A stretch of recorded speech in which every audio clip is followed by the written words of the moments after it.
Here you go, honey. I thought you could use an upgrade. Ooh, RGB and mechanical switches? Actually, they're membrane switches with a tactile click, but what she doesn't know won't hurt her. Honey, you must have spent a fortune. Not even close. I'm not even mad at you for forgetting our anniversary yesterday. It's true, I did forget our anniversary, but I more than made up for it last night. Not even close. The Master Set MS-120 is the latest RGB mechanical keyboard and mouse combo from Cooler Master. And for you lefties out there, you can also snag the MS-121 with an ambidextrous mouse come October. Click on the link in the description for more info. What's going on, guys? Welcome back to the channel. Hope you're all doing well. Today I am building yet another system, this time in a brand new case from the folks over at Cooler Master. This is the H500P. And as a lot of you guys already know, this is sort of a throwback to the original half-series cases from the same brand that were super popular back in the day around the 2010s, early 2010s era. Actually, when I first started getting into PC builds, back then, they were all the rage. Half is, of course, standing for high airflow, and that's sort of the philosophy behind these cases, is pushing and moving a lot of air through the chassis in order to cool the components effectively without necessarily the use of any sort of liquid. So that's kind of cool. We're going to be taking a look at this brand new guy today. Very excited to be testing it out. Actually, we won't be doing any hard testing, but I will be doing, like I said, a physical build inside of it and letting you guys know as I'm building in real time what's working for me and what's not, as usual. So first off, let's talk about the exterior, because once I get into the build itself, I'm not really going to be focusing on the outside very much. But first off, we've got sort of a black and gray color scheme here. All of the gray accents that you see here, mainly for the top panel and the front panel, they're pretty much a plastic construction that goes for the windows as well. It might look like tempered glass at first, but it is a tinted plastic on the front and top. And they do remove quite easily, so you want to be sure not to accidentally pop one off when you're trying to carry the case or something like that. Bad things could happen. But there is plenty of ventilation on the top and front as well. You can see that there's tons of mesh. The mesh is not super fine. They act as dust filters, so when it gets clogged up, you just take it off and take a can of compressed air and you can dust off the air filtration or the mesh areas on both sides, which seems to work very nicely.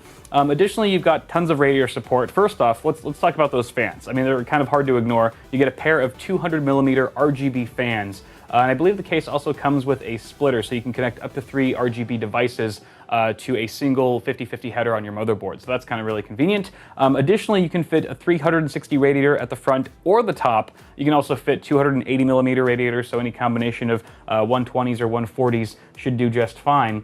So plenty of water cooling support. That's really nice to see. And we also do have a beautiful tempered glass side panel. You might notice that it is also tinted very much like the plastic front and top pieces, but we don't have the typical 4 corner screws like we usually see on most of these cases with tempered glass. Instead, you get a single screw in the middle that is not removable. It's actually something that you just sort of twist yourself. And well, actually, this is one of the drawbacks to this design. The good thing is that you don't have to deal with 4 screws, it's just a single screw. The bad thing is that you need a tool to do it. It's not fully toolless. Unless you find a way to loosen this, maybe from the other side. I tried loosening it briefly, it didn't really work, but I have a coin here, and if you turn the screw 90 degrees or so, the panel will fall down, kind of like a drawbridge. But you can see here it sort of stops right about there at a pretty steep angle, so it doesn't accidentally hit the ground and shatter or something like that.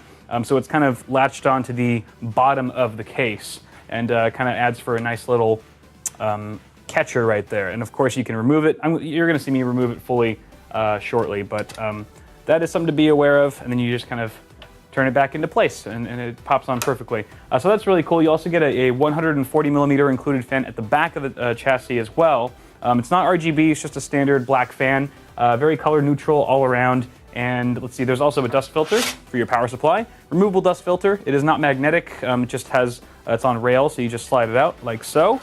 Pops in very easily, seems high quality enough. It is made of plastic. The feet elevation is pretty good too. You get probably, I'd say an inch and a half of space underneath your case just for fresh air intake for your power supply specifically.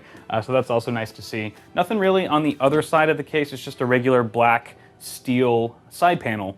And finally, I guess I kind of overlooked it at first, but the front I/O we should quickly mention. We have a nice big power button, and right next to that, a much smaller, kind of hard to press reset button, which is by design, I think, and works very well. I don't like my reset buttons to be easily pressed. And we also have a pair of USB 3 and USB 2 ports, so you get 4 in total, and your audio and headphone jack at the front. So that's all nice and dandy, but that's pretty much gonna do it for the front. I think it's gonna be polarizing, this sort of aesthetic, whether or not you like the cosmetic of this case. Everyone's gonna have their own opinion. I think it's very much a love or hate affair. I personally am digging it a lot. I really do like the look. It's something fresh and different, but still pays homage to the original half series cases. Again, my one critique, or my few critiques of the outside so far, is just how easily these panels come off with almost no resistance at all, and the fact that they are fully plastic. Not that I'm gonna knock plastic 100%, but I would have liked to see, for the MSRP of $149.99 US, maybe some aluminum integration or some metallic materials being used instead of fully plastic would have been the cherry on top IMO. But without further ado, guys, let's go ahead and jump into the interior of the case and start with our assembly of a full, I think we're doing a Ryzen build. We're doing a Ryzen and GeForce GTX 1080 Ti system for today. So let's get building and see what this case has to offer. All right, so I've got the case on its side here. We're gonna go ahead and pop off the side panel, again using a coin. So that comes off quite easily, gives us a nice first look at the internal layout here. So a couple things to note. Again, we've got the included 140mm fan, up to 360mm radiator support at the top and the front. And if you do mount at the front, you actually have to remove or slide over this bottom hard drive basement. So there's a hard drive basement cover and the power supply basement cover. They are completely separate. They are modular as well. So that's kind of nice. It gives you the option, if you want to remove these completely, you could maybe potentially open up the system for more airflow. That's kind of nice. But yeah, if you put a 360 rad up here, it's going to go down to the bottom of the case, and it's going to force you to slide over this cover as well as the hard drive cage that's underneath. It can support up to two 3.5-inch mechanical drives. That whole drive cage can be slided over, or can slide over to make room for front-mounted radiators. We also get 2 SSD mounts on top of the power supply basement. It's kind of nice. We'll be using those shortly, and we'll show you how the power supply mounting works as well momentarily. Additionally, we've got this really nice cable management cover, which can be removed as well, but it sort of has the same basic style as the outside of the case, kind of this industrial crossbar design. So it's going to cover up a lot of the cabling. Also, you've got these 3 rubber grommets for cable routing in their appropriate places. They're very large, wide open, feel relatively high quality. They're the only grommets in the case, though. You don't get any at the top or the bottom. However, there are 2 small cutouts at the bottom of your case for routing smaller front panel connectors and things like that, which is nice. You get 2 pre-installed standoffs. I would have liked to see, you know, the full gamut of pre-installed standoffs just to make the installation process a bit quicker, but you do get 2. They both have little lips on them, so it makes it easier to mount the motherboard, get it situated, but we are going to have to mount the rest in just a second here. From the looks of it, you might also be able to buy like an optical drive cage if you wanted to mount it here, because it looks like there's perfectly just enough room for 2 optical drives at the front. 5.25-inch bays probably could be mounted here, again, along this rail system that we have here. Of course, there are plenty of accessories that are optional that you can buy into from Cooler Master themselves to sort of customize and make the case your own, as they like to say. So that's pretty cool. Of course, you would have to, that would require you removing this, at least this top 200mm fan in order to do that. Additionally, they've included this bracket. This is a bracket if you wanted to install, say, a 120 or 140mm fan at the top of the case in place of that 200mm unit. You could very well do so with this bracket that they've included with everything else. So that's cool. I think on that note, we're going to go ahead and quickly install the standoffs. They do give you a standoff screwing tool with a Phillips head adapter, so that's handy. Okay, so I've got the motherboard standoffs installed, went in pretty easily. There's something interesting here though. So we're installing an EATX motherboard. By the way, this case supports up to EATX Mobos, which is super fantastic. However, the motherboard that I'm using, which is the Crosshair 6 from Asus, it's an AM4 board, has a hole for mounting right here, and it's marked EAM, which means it's for EATX, ATX, or micro ATX, and there should be a standoff right here, but instead it looks like there's a screw coming in from the opposite side of the motherboard tray. So I'm not exactly sure. That must be holding in the CPU cover plate that's on the back that we'll take a look at later, but it looks like we won't be able to actually install a standoff where that is until further investigation. So that's a little odd, but we're gonna go ahead and mount the board in here because we've still got 8 standoffs to work with. That should be plenty to hold this guy in place. In case you guys are curious, we're using a Ryzen 7 1700 CPU, along with 16 gigs of Corsair Dominator Platinum DDR4 at 3200 megahertz. And that cooler is the Cooler Master Master Air MA610P. Quite a mouthful. So the motherboard is now installed. You'll notice that with EATX motherboards, they actually cover up half of the rubber grommets. So only about 50% of these grommets are showing now. You could still probably try to scrape by and get the cables in there. I don't know about the 24-pin ATX. It's kind of thick for how much clearance is left here, but at the very least, we should be able to route them behind the cable routing wall that's right here. And it should still mask the excess cabling pretty well, but we'll see. All right, so I've got the case back right side up. At this point, we can go ahead and start installing our one SSD. We've got a 960 gig HyperX Savage from good old Kingston. So we're gonna use, I think I wanna use one of these guys. We're gonna use one of the SSD trays that's on top of the power supply shroud. So it removes very easily with just a single thumb screw. It is a textured thumb screw, it makes it very easy to twist. However, straight from the factory, right out of the box, you are gonna need a Phillips head screwdriver to help you with that. They are pretty tight when you first get the case. And the way this sort of works is you just slot the SSD in, like so. And it's kind of an incognito mounting solution because you can't really see the SSD once it's installed, which is either gonna be loved or hated by fans everywhere, by builders everywhere, because some people really want to show off their SSDs. That's part of the fun.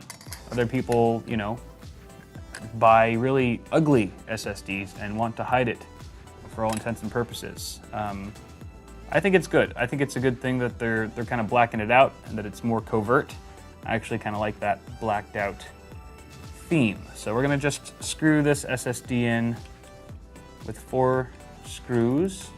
All right, so we've got the SSD installed into the little tray here. SATA ports are facing towards the motherboard, towards the back of the case. We have a very large cutout on the power supply basement, it seems, to route any SATA power and data cables to your drives, which is pretty sweet. And then let's go ahead and slot that guy right back in and just screw in the thumb screw. Voila, SSD installation complete, apart from the 2 cables that we need to connect to it still. Okay, so if we want to install our power supply now, we obviously have to remove the power supply shroud that's right here, because there's just not enough clearance behind the motherboard tray to get the power supply in that way, nor is there any option of you inserting it from behind the case. So in order to remove this power supply shroud, however, you first have to remove the hard drive shroud that's towards the front of the case. And that's because the hard drive shroud is slightly overlapping. You can kind of see it's sort of overlapping the power supply shroud, which is an interesting move because now we have to remove this guy. But it gets even better. Before we can remove the hard drive shroud, we have to remove the cable management cover that's behind the tray, behind the motherboard tray. So we actually have to remove this guy to even access or to remove the hard drive tray. So not the most convenient, kind of an interesting design choice, especially because there's no tempered glass on this side panel, guys. Remember, it's just a regular piece of sheet metal, so when all is said and done, and you're done with your build, you can't even see this side of the case anyway. All your cables are masked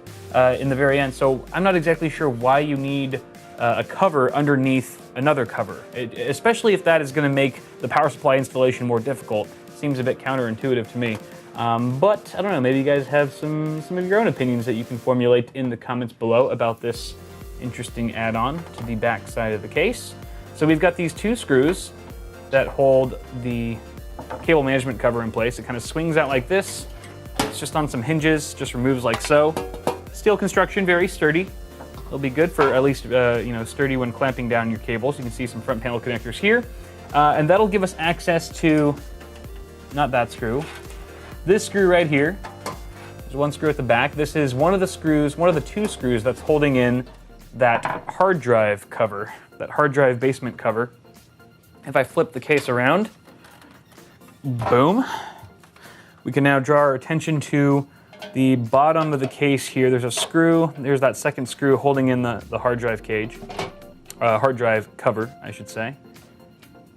And that screw is not magnetic, So it did not come along with me, but that pops out just like so. And here you can sort of see what I was talking about earlier. We've got the hard drive cage that has 2 trays for mechanical drives.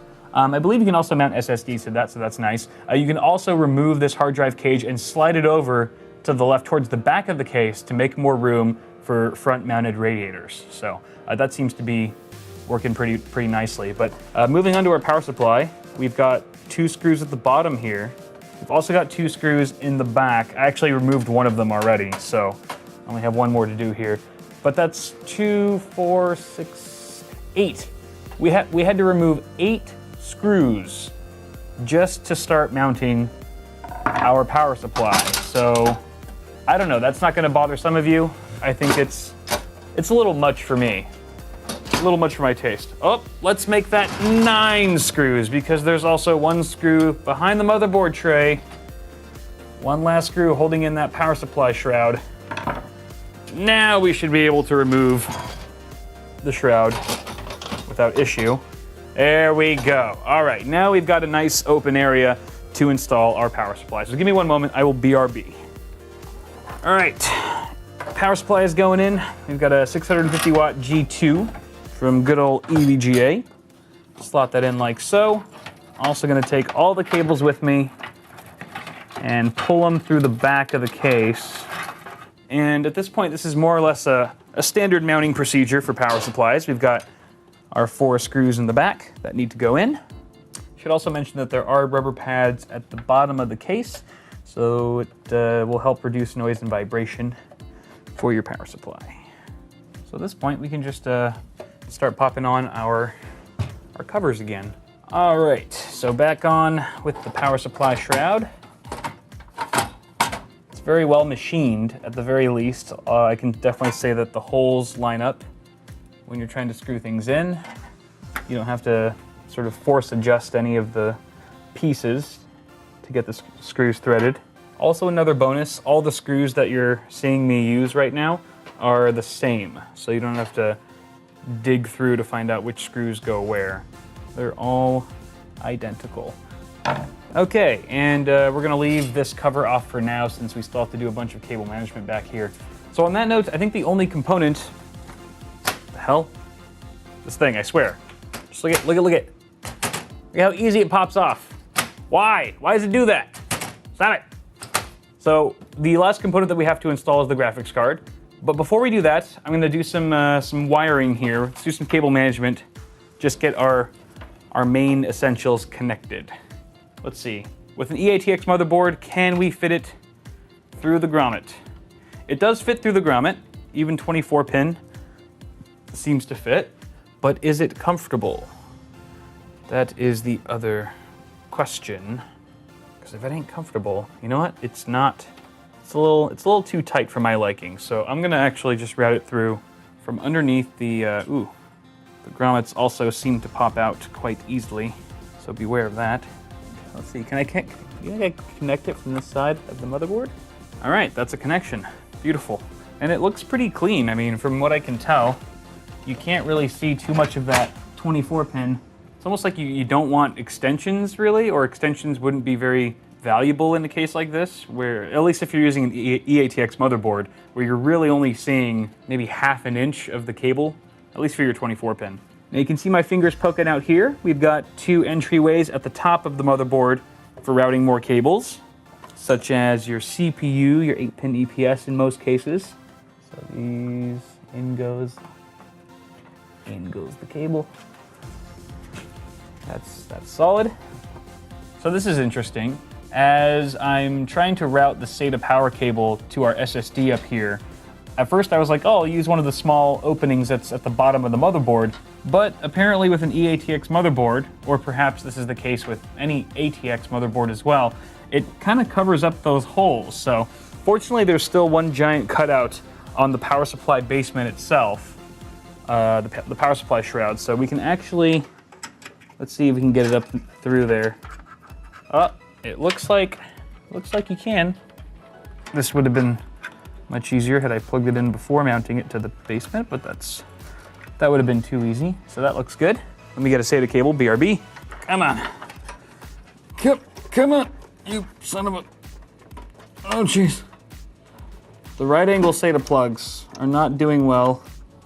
And it looks like, well, the SSD is actually upside down when you mount it to these trays. So you'll have to also bear in mind to plug in the cables upside down as well. I'm gonna undo this really briefly, just to get it plugged in like so. Okay.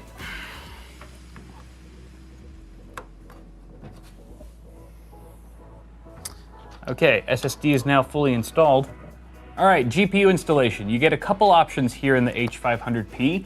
The first of which is just a regular orientation, slot it straight onto the motherboard in its horizontal positioning, or you can do a vertical GPU mount. You can see that we actually have a 2-slot option here. So dual slot cards are supported if you wanted to mount the GPU somewhat like so, with the fans facing the side panel window. Of course, that might mitigate some of the airflow that is that card's receiving. Of course, we'll have to do some A/B comparison testing to validate that. However, the PCI riser card that's required to actually utilize this function is not included with the case, which I think is kind of a bummer, especially if you're paying $150 for the case. Like, throw in the riser card. I feel like this is like DLC for a case. It doesn't rub me the right way entirely, but that option is available to you if you want to add a little bit of extra cost to the overall case purchase. For now, since we don't have that accessory, we're going to be mounting it the old pleb way, going traditional. So pretty basic here. We do get some screws. They are not thumb screws for some odd reason. I don't understand why.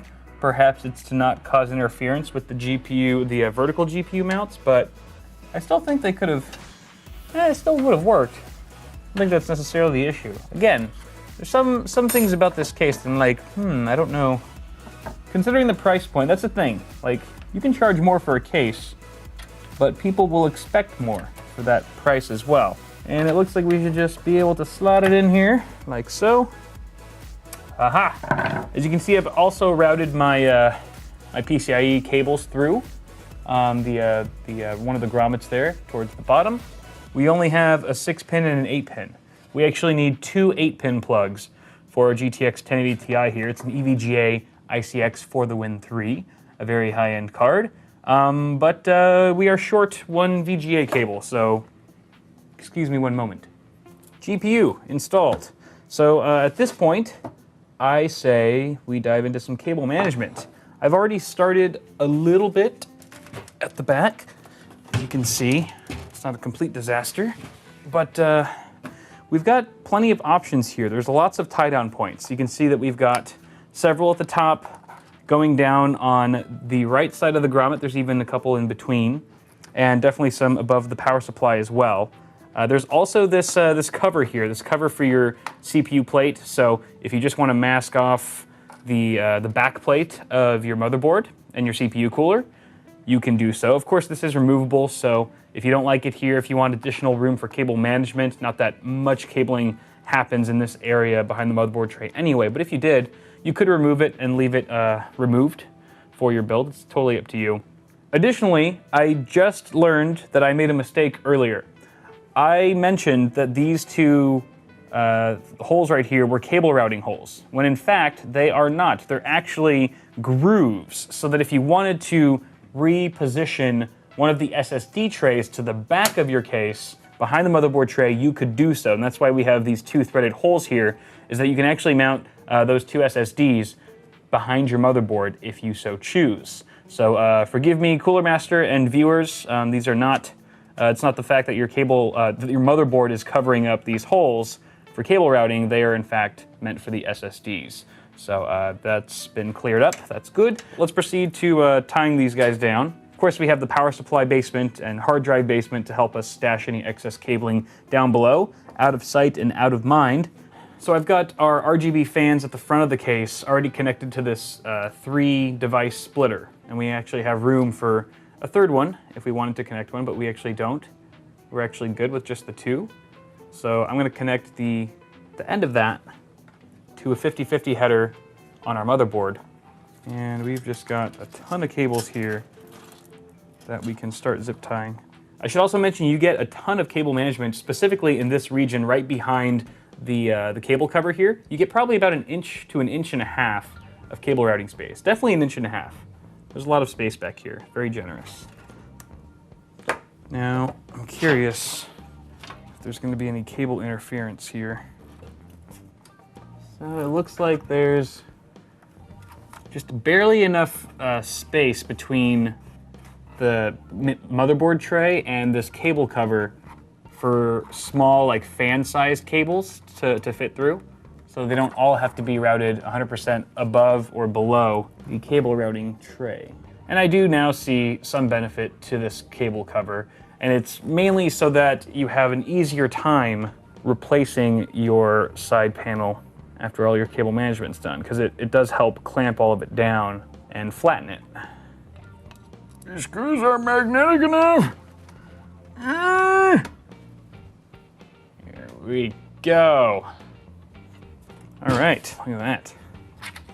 Sweet. And then I don't know where this guy should go. Oh, he fits perfectly right there. Maybe in the future, because this is looking really nice. I mean, there's hardly any cables visible once you put on this huge cover, which looks fantastic. It's just kind of a shame that you can't see it. You can't see how invisible the cables are once the side panel's on. So maybe a tempered glass, dual tempered glass on a future revision might be something to consider, Cooler Master. I'd get behind that. So, I mean, voila. I mean, holy crap. That's cable management in the H500P. It has a very high, what I like to call a f*** it factor. But that's what I call it. This case has a very high f*** it factor where you literally don't have to worry too much about where the cables are going, especially without a tempered glass side panel on this side of the case and these cable covers, plenty of tie-down points, and a cable management basement, or a power supply basement, I should say. All those things add up to make a very easy cable management experience that most people, whether you're a novice or an advanced PC builder, are going to enjoy and appreciate. So let's turn this guy around so we can get a fuller shot. All right, build complete. Looking pretty good, I might add. Really loving those two 200 millimeter fans at the front. They look absolutely fantastic, especially with the RGB. I actually hooked it up to the little controller that came with this CPU cooler, since we don't have an OS or any software installed yet. But just so you guys can take a look. Look guys, watch. Woo, different colors, taste the rainbow and all that jazz. Ain't that fancy? Let's do some, feeling some blue? Let's do some purple. Is that purple or pink? That's purplish. That's purple. All right, purple looks good. But yes, everything went pretty smoothly in here. Some things that I really like about the case are the SSD mounts. I think the versatility there is fantastic, being able to mount them behind the motherboard tray. I also forgot to mention you can mount one of these directly on top of the hard drive cage for even more versatility. I also like the fact that the power supply shroud is a separate piece from the front hard drive shroud, and how you can remove each of those individually. However, I think that also does limit the ease of use for your power supply installation. It makes that process a little bit more time consuming, having to remove so many screws, including that cable management cover that's at the back of the case, which I'm still sort of on the fence about. I don't think it's 100% necessary, although some of you guys might absolutely love it. I'm actually going to be leaving it out of the system overall. I just don't think I need it very much. And then additionally, cable management in here, apart from that weird cover, is fantastic. I mean, you really don't have to worry about it, whether you're advanced or an intermediate or a novice builder. You should have no problem tucking away any excess cabling. You've got a lot going for you, all those tie-down points, the covers, the basement covers and that sort of thing. Additionally, I think the top panel specifically, and also the front panel, but mostly the top panel, are just way too loose. And just the fact that you can easily pop it off makes it seem a little bit cheaper than it really is. It's not low quality or anything, but the fact that it's so loose makes you think that.